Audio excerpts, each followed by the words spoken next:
అలాగే హిందూ దేవాలయాలు ధర్మ సంస్థల యొక్క ఆస్తులు అన్యాక్రాంతం అయిపోతుంటే అది ఎవరూ పట్టించుకుంటలేరు. ఆస్తులు ఎవరితోనూ వాళ్ళు ఏ ప్రభుత్వం వస్తే ఆ ప్రభుత్వం వాళ్ళు దోచుకుంటూ వారి మద్దతుదారులు వాళ్ళు స్వతంత్రంగా అనుభవిస్తున్నారు. అలాంటి వాళ్ళ దగ్గర నుంచి ఎవరైతే ఆక్రమించారో వాళ్ళ దగ్గర నుంచి ఆ ఆస్తుల్ని వెనక్కి తీసుకుని ఆయా సంస్థలకు అప్పచెప్పి దాని మీద వచ్చే ఆదాయాలకి ఆ సంస్థలకు అందేటట్టుగా కృషి చేయమని కోరుతూ ప్రభుత్వానికి విజ్ఞప్తి చేసుకోవడం జరిగింది. మరొకటి, దేవాలయాల్లో ఉన్నటువంటి సిబ్బంది మీద అర్చకుల మీద తరచూ దౌర్జన్యాలు జరుగుతున్నాయి. ఇంకేంటంటే అక్కడ ఉన్నవాళ్ళు అల్పసంఖ్యాకులు, వాళ్ళకి సంకల్పం ఏం ఉండదు. దాని చేత వాళ్ళకి ఏంటంటే ఆ ఊరిలో ఉన్న కొంచెం మూతుబరిగా ఉన్నవాడు అలా కూడా ఫైట్ చేసి వాళ్ళని లోపలికి వెళ్ళి దౌర్జన్యంగా దేవాలయాల్లోనే దౌర్జన్యం చేసి చిత్తకొట్టేసినటువంటి సందర్భాలు ఉన్నాయి. ఇవన్నీ కూడా బయట ప్రపంచానికి తెలియడం మీ మీడియా ద్వారానే తెలుస్తుంది కాబట్టి అవి చూసి మేము బాధపడుతూ వాటిని పరిరక్షించి వాటిని అక్కడ ఉన్న సిబ్బందిని రక్షించమని కోరుతూ గతంలో మన రాష్ట్ర ముఖ్యమంత్రి గారికి, డిప్యూటీ సీఎం గారికి, వాళ్ళ మంత్రివర్గ సహచరులకి మరియు మన దేశ ప్రధానమంత్రి గారి సహచరులకి అందరికీ కూడా వినతిపత్రాలను సమర్పించడం జరిగింది చర్యలు తీసుకోమని.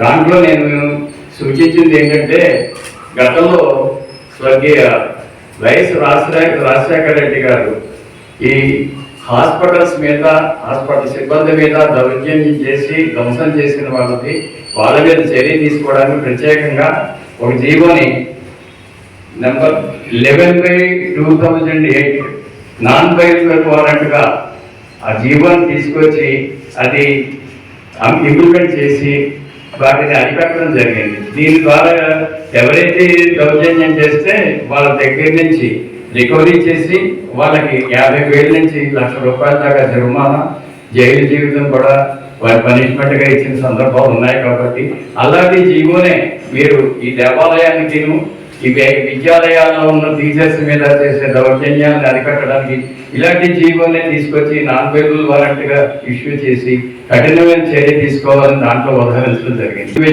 గో సంతతిని కాపాడాలి, అది నేను కోరుకున్నది. రెండో విషయం ఏంటంటే, ఒక చిన్న ఆశ. మన రాష్ట్ర ప్రభుత్వం యొక్క చిహ్నం పూర్ణకుంభానికి ఒకవైపు గోవు, ఒకవైపు ఎద్దుని కనుక వేస్తే పాడి పంట అనడానికి మన చిహ్నంగా ఉంటుందని చెప్పి సూచిస్తూ అది ఒక చిన్న నమూనా మేము తయారు చేసి వాళ్ళకి మన రాష్ట్ర ప్రభుత్వానికి అందజేయడం జరిగింది.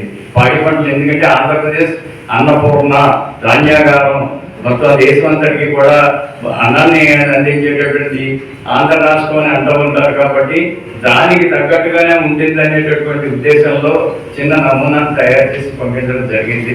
అది ఎవరైతే ప్రేమిస్తున్నారో వాళ్ళని ఈ దేవాలయాల్లోనూ ధర్మ సంస్థల్లోనూ ఉంచకుండా వాళ్ళని తీసి వేరే ప్రభుత్వ శాఖలు బదిలీ చేసి దాంట్లో ఉన్న ఎవరైతే ఈ సనాతన ధర్మం, హిందూ ధర్మం మీద ఆసక్తి ఉన్నవారు ఉన్నారో వారిని దేవాలయాలకి, ధర్మ సంస్థల్లో కనుక పంపించినట్లయితే అక్కడ జరిగేటటువంటి నిత్య పూజా కార్యక్రమాలు, అక్కడ జరిగేటటువంటి కైంకర్యాలు అన్నీ కూడా యథావిధిగా చేయడానికి కొంత దోహదపడుతుంది అనేటటువంటి ఒక ఉద్దేశంతో ఆ చర్య తీసుకోమని కూడా కోరడం జరిగింది. రెండోది, వాటిని లారీల్లో దింపి వాళ్ళకి దింపినప్పుడు వాటికి కార్డు అవి వెలకొట్టేసి వాడు కూరేసి పంపిస్తున్న సందర్భాలు ఉన్నాయి. పాపం అవి దింపేసి నడవలేక పక్కకు వెళ్తున్నాయి.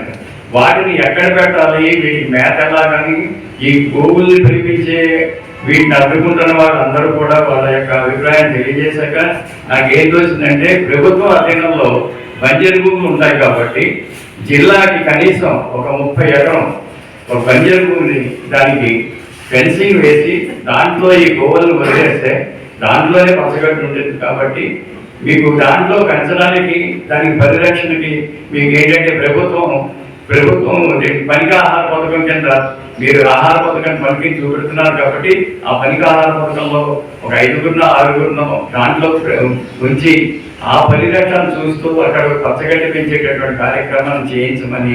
రెండోది, ప్రభుత్వాలయంలో ఉన్నటువంటి ప్రభుత్వ పశు వైద్యుల్ని దాన్ని పర్యవేక్షిస్తూ వాటి యొక్క ఆరోగ్యాన్ని పరిరక్షించేటట్టుగా చర్య తీసుకోమని వాళ్ళకి చిన్న సూచన చేయడం జరిగింది. లోపులో కనుక మీ దగ్గర నుంచి అనుకూలమైనటువంటి ప్రకటన అధికారపూర్వకంగా ప్రకటన కానీ రాకపోతే 30వ తారీఖు నుంచి మేము రిలే నిరాహార దీక్ష చేస్తామని, ఈ రిలే నిరాహార దీక్ష కూడా వచ్చే నెల అంటే ఈ నెల 10వ తారీఖు వరకు చూసి 10వ తారీఖు లోపల కనుక ప్రకటన వెలువడకపోతే మేము నిరాహార దీక్షలో కొనుక్కొని ఆమరణ నిరాహార దీక్ష చేస్తాము అని చెప్పి తెలియజేయడం జరిగింది.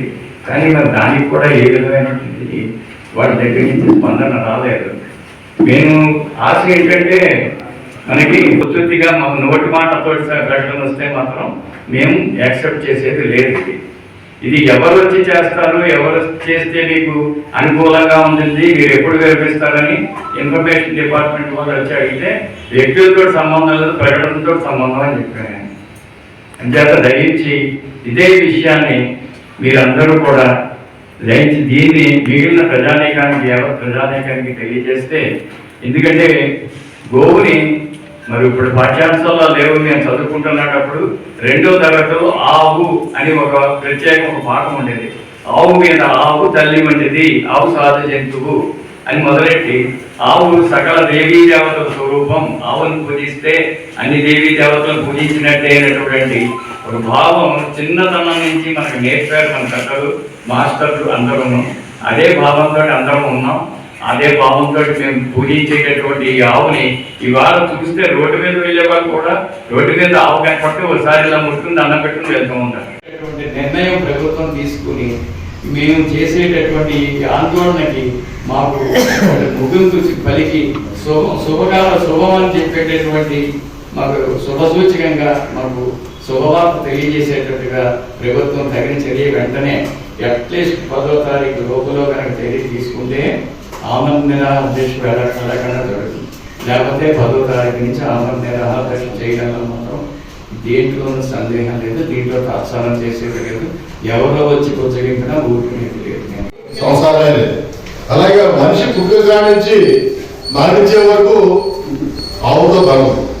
ఎందుకంటే ఒక స్థలం కొనుక్కొని అందులో ఆవుని 4 రోజులు తిప్పుకున్న తర్వాత అది శుద్ధి అయిన తర్వాత అక్కడ శంకుస్థాపన చేస్తాం. అలాగే మరి ఇల్లు కట్టిన తర్వాత గృహప్రవేశం కూడా ఆవుని తీసుకెళ్తాం. అలాగే మనిషి చనిపోయిన తర్వాత కూడా గోదానం చేస్తాం. ఇలా గోవుతో మానవుని జీవితం ముడిపడి ఉన్నది. అందువల్ల పూర్వం గోరక్షణ సంఘాలు అని మా చిన్నప్పుడే ఉంది. అలాగే మారిపోయి ఆ తలాలు అమ్ముకునే స్థితిలో నీతికించే స్థితిలో వస్తున్నాయి. కనుక ఇవాళ ఎప్పుడైతే మరి ప్రతి ఒక్కరిలోని ఈ విమర్శ ఉంది, గోవుని మనం వెళ్తా ఉంటే గోవు కనిపిస్తే జాతికి మతానికి దేనికి సంబంధం లేకుండా ఆ గోవుని దండ పెట్టుకుంటుంటాం. అలాంటి ప్రతి ఒక్కరూ గోవుని పూజించే వాళ్ళు అందరూ కూడా మనసులో ఉన్న మాటని బయట పెట్టిన వ్యక్తి ఎవరంటే మా హరిబాబు గారు మాత్రమే. ఈ హరిబాబు గారు ఆయన పడుకోవడానికి 3 కాళ్ళు అని చెప్పి ఆయన సుమారు జనవరి ఫిబ్రవరిలో ఎన్ని విన్నపాలు పంపించినా ఆ విన్నపాలకు సమాధానం రాకపోవడంతో ఆయన దీక్షకి కోరుకున్నారు. ఆ దీక్షకి మేమందరం మద్దతు ఇస్తున్నాం. అయితే వయసురీత్యా కూడా ఆయన ఆగమని చెప్తున్నా, ఆయన ఆగట్లేదు. దయచేసి ఈ విషయాన్ని ప్రభుత్వం దృష్టికి తీసుకెళ్తారనే నమ్మకం మాకు బాగా ఉన్నది.